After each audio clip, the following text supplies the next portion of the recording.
Okay, welcome back. We'll continue our lecture. We'll do chapter 5. Chapter 5 is we are going to look at another subsystem available in satellite, attitude control system, ACS.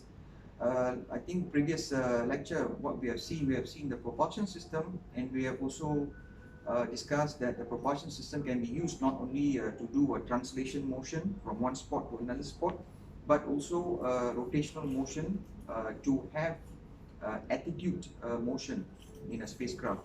So this particular chapter 5 is going to look at specifically how are you going to have uh, rotational motion in a spacecraft so that you can practically point towards to, for example, planet Earth without even having your rigid body tilted left or right, or rather, north or south. So those kind of rotational motions, you have it in the spacecraft or in the satellite, and we have a specific rotational motion controller, which normally we say attitude control system, that is going to help us to basically to ensure that we are not actually rotating in our spot. So when you start actually rotating, imagine if you start rotating all those three axes, so practically you're going to lose your pointing towards the planet Earth. So we will see that, and specifically we are going to see how are we going to induce a rotational motion in a particular satellite or in a spacecraft. Okay, let me divide the satellite into two major components. We have done, I think, a lot of subsystems. Technically speaking, if you look at any satellite, it'll be two major parts. The mission itself on top is practically its mission. It could be a radar mission, it could be a telecommunication mission, it could be an Earth observation mission, it could be a scientific mission. So this is quite mission driven, I would say. The payloads, you can call this payloads. The payloads are basically mission driven, and a particular payload is going to be very, very unique for a particular mission. So if you have a telecommunication mission, then you can imagine that you have transponders, antenna, that's a payload. But on the other hand, if you look at it, practically this is a platform, a satellite. If you look at it, it means that all those missions that you have in mind, let's say Earth observation or even a radar mission, we can actually embark those payloads onto a particular satellite, in fact, satellite platform. So all your subsystems that actually we have been discussing throughout this semester are practically inside this platform. So when we later I will show you how this platform, when I cut open this platform, what are the equipments inside.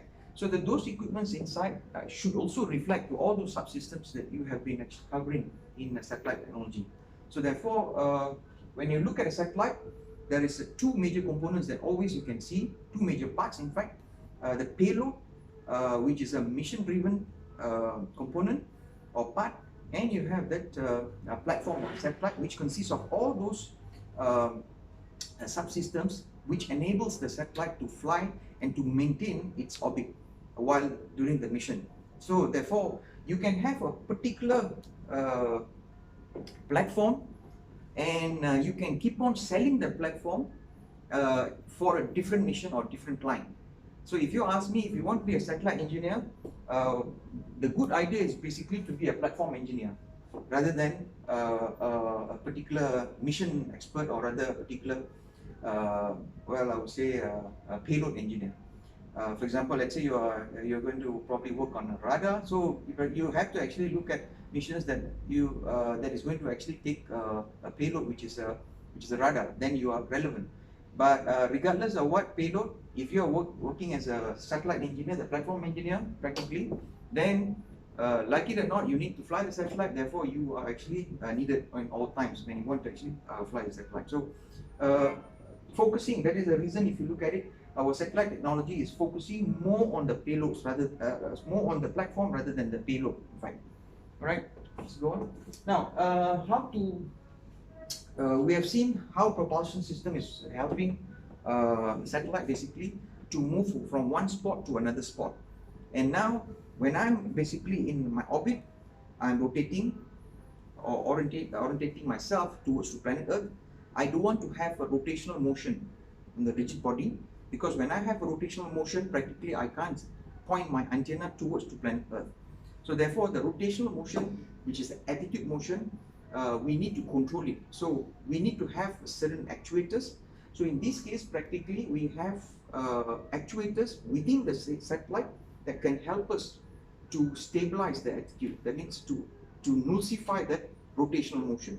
So it's basically when you are rotated, let's say towards my left, let's say you're rotating, then I need to actually correct back by rotating otherwise, yeah, on my right side. So then I can be stable. So there are basically you can rotational motion in a satellite can be induced or rather can be obtained by these four means, as you can see. Now the stabilization, this is a spin stabilized technique which is going to help us also to stabilize. What exactly happens? The whole satellite, assume this is a satellite, the whole satellite is going to actually spin. So it is just like a top spinning. You play a top spin, so it's just like the whole rigid body is spinning. When you have the whole rigid body spinning, obviously you will induce a gyroscopic stiffness. Therefore, the rotational motion are actually helping to stabilize the satellite. That is one way of stabilizing the satellite. This is quite a primitive way. In fact, NIASAT 1 is being stabilized using spin stabilization. That means you can imagine that it cannot be a cubical rigid body. It has to be a good cylinder, a symmetric cylinder, better still, and you spin the whole body. The antenna will be looking at planet Earth, for example. The whole body is spinning. So this can be also done by spinning and stabilizing the whole satellite. So now this is not a very good idea, in fact. Well, it looks simple, but imagine you are spinning up the whole body.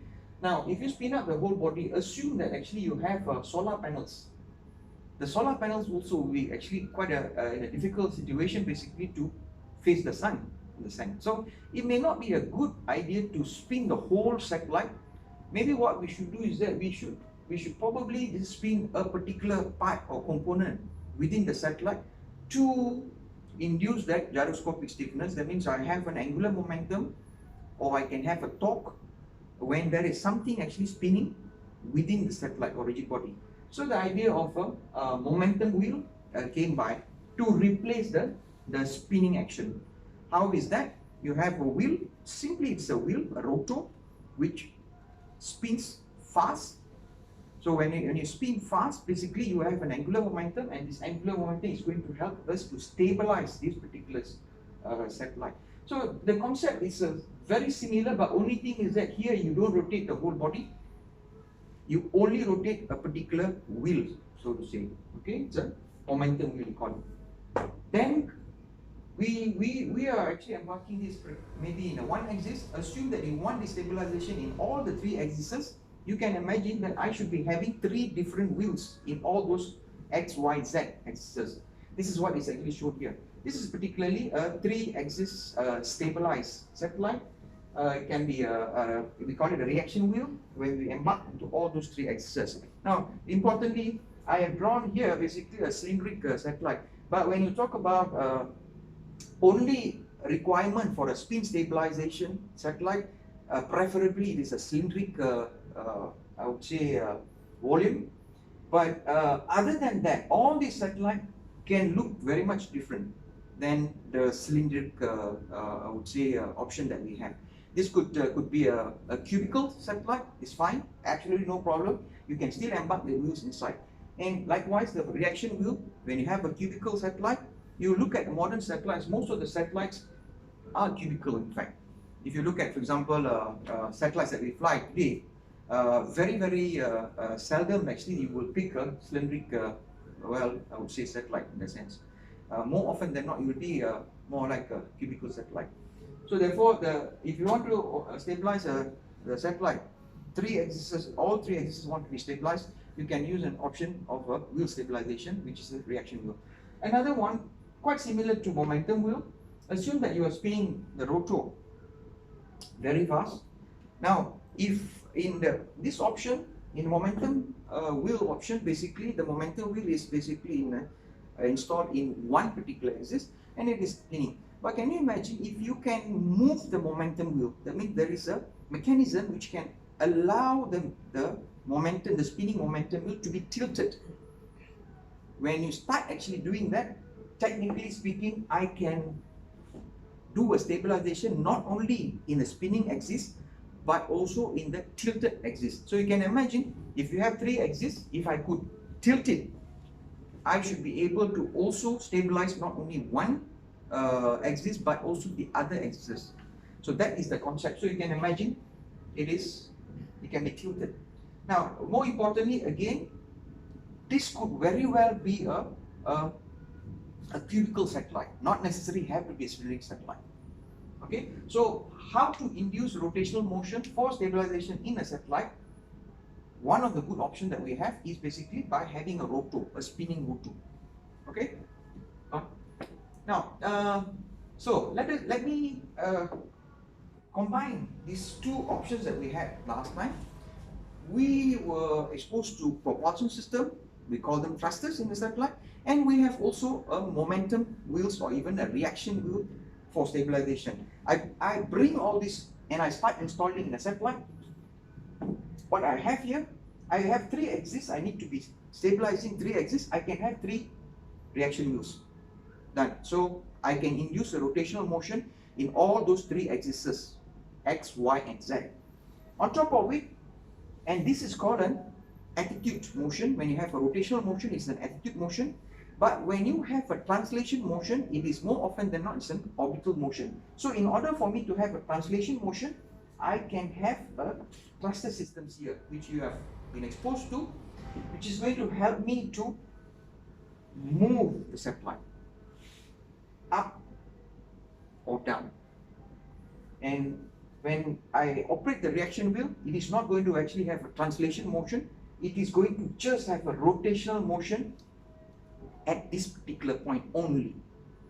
But when you want to move the satellite into a different orbit, for example, from one spot to another spot, you must have thrusters. So as you can see, there are 2 good actuators that have been presented here, or rather in the 2 different chapters that we have seen, and we have brought them and to see how they have been installed in the satellite. Again, thrusters can be used to control the orbit because it gives you the translation motion. Reaction wheels can be used to stabilize the attitude of the satellite because it gives us the rotational motion. Other than these fundamental motions and actuators, we have also other varieties of I would say actuators that we can actually pick and choose to induce rotational motion. Okay. Now, on my left side, basically, if you can see, all these are sensors. Okay, all these are sensors. Now, in order for you to fly in a particular orbit, you need to have sensors sensing the motion of the satellite. It could be the position of the satellite, it could be the rotational or attitude of the satellite. Attitude means the rotational motion of the satellite. So in order for you to have that, you should be sensing it. So a typical sensor we have called sun sensor. As you can see, if I say sun sensor, it says what? It is maybe it's going to sense sun. Yes, indeed. It is a sensor which actually look at the sun and it knows exactly where is the direction. So cause sun sensor will tell you basically where exactly is the direction. Cause sun sensor typically is like a photocells, okay? But you have fine sun sensor which also focuses on sun and tells you the exact line, the line of sight. It tells you, well, this is where I'm looking at sun. So you are supposed to be actually looking at sun here. So I know my planet Earth is at the back. So, and unfortunately, sun sensors can only work in the sun phase. When you go to eclipse phase, you don't have the sun, you can't be actually depending on it.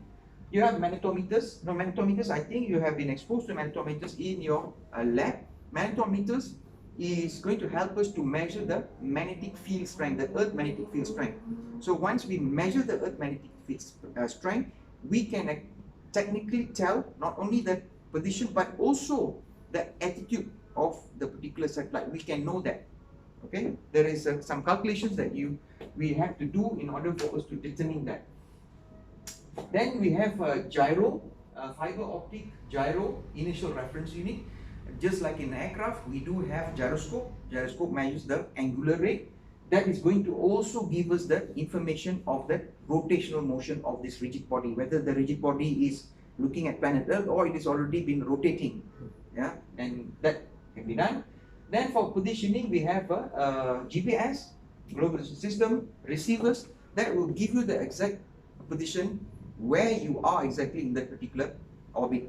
That can be done as well. So technically speaking, you have here, you have the attitude sensors and you have the orbit sensors. GPS is going to give us the orbit information, sun sensor, magnetometers, and the fiber optic gyro is going to give us the rotational motion. So you have a complete set. On the right side, if you see, all these are my actuators. Now, as we have looked into thrusters, as you can see, thrusters are going to help us to induce translation motion. Okay, you have hydrogen thrusters. Well, there's also an option of electrothermal hydrogen thrusters also. So there are different sorts of thrusters, but then in a nutshell, thrusters are going to induce that rotational motion, the translational motion primarily, but it can also help you to do a rotational motion if you want. But more often than not, we will pick the typical wheel, the reaction wheel or momentum wheel, to have the rotational motion. Now, more importantly, as you can see, from Earth magnetic field, I can measure the Earth magnetic field, then I can practically deduce my attitude. How to do that? There is a calculation that you can practically learn in spacecraft dynamics control, your elective subject.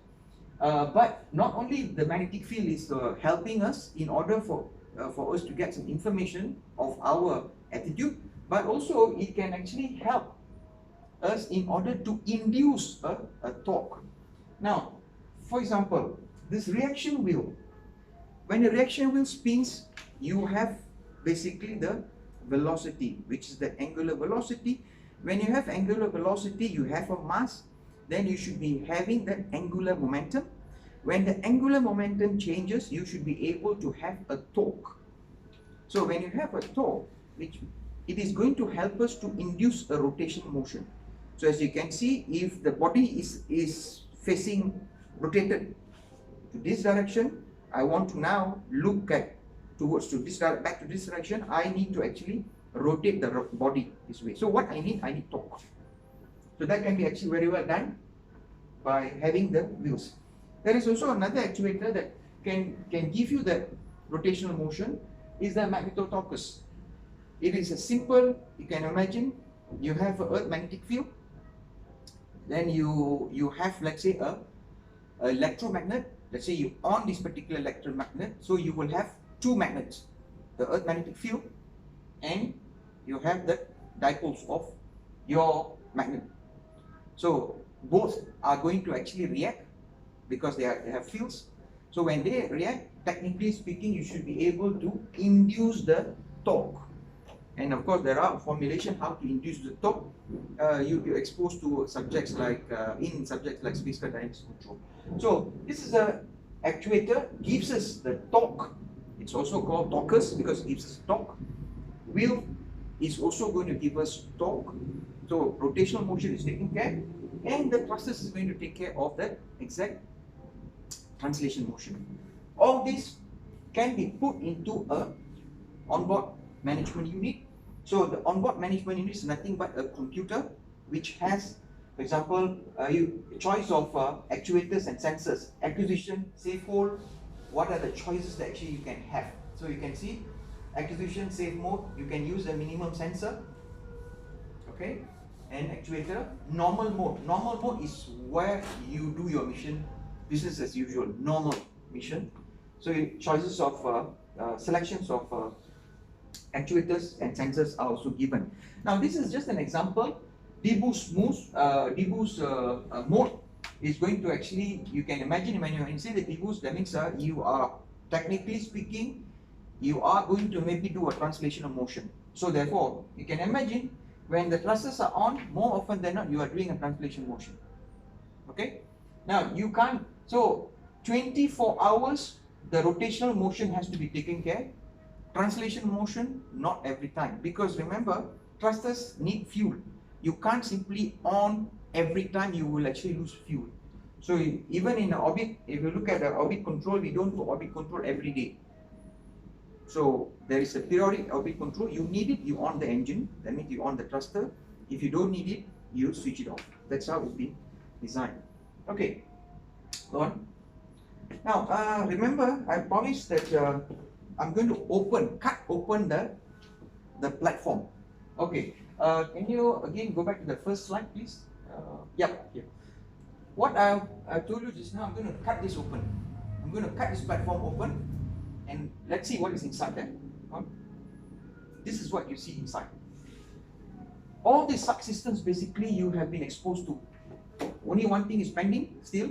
Onboard management unit, onboard OBMU, onboard management unit is just like the computer, which actually manages all these actually subsystems. So you can see we have been exposed to thermal, we have been exposed to power system, battery, photovoltaic cells, antennas. Yes, we will cover in upcoming chapters. Momentum wheel, we have done. Magnetotalkers, thrusters, position, basically GPS, and this is basically the bus that you use. Bus is technically, this is example of 1553. B basically is just that protocols of communication. That means how you are going to actually lay this particular protocol, typical protocols for arrangement of the equipment. So there are standard ways of doing it, so that everybody, let's say you buy an equipment from a particular manufacturer, there's already a standard. So the same equipment can be basically embarked to your satellite without any problem, because we communicate in the same manner, so to say. That means the protocols is the same. So it's just an example, right? So this is what is needed for you to fly the satellite. This is exactly what you need to have to fly the satellite. So this is exactly that what you have been exposed to in satellite technology. So this goes inside the platform, and you can fly the satellite even without the mission. So this is the minimum that you need to have to fly any satellite or rigid body in space. Go on. Now the last slide basically is going to give me a bit of information on orbit and attitude sensors, since we talked about it already. For example, sun sensor, it is going to measure the direction. Here I'm just going to give you the accuracy. That means how accurate the sun sensor is going to be. It can give you up to 0.005 degrees. That's very, very fine pointing. Okay. Now, nothing is free. When the pointing goes higher, the cost of the equipment is going to go higher as well.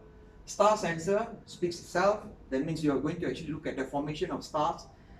Those days, you can see in all these seafarers, they've been using stars to navigate. So likewise, why not satellite can use that as well? So there's an equipment called a star sensor, basically to help us to find the actual pointing. That means the attitude.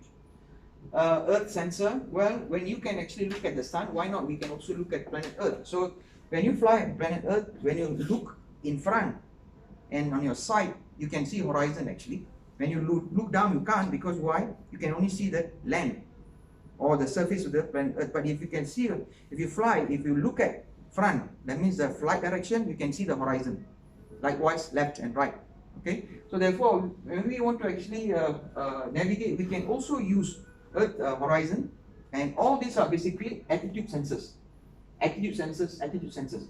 Magnetometers is another attitude sensor, but the problem with magnetometers is that the accuracy is very weak.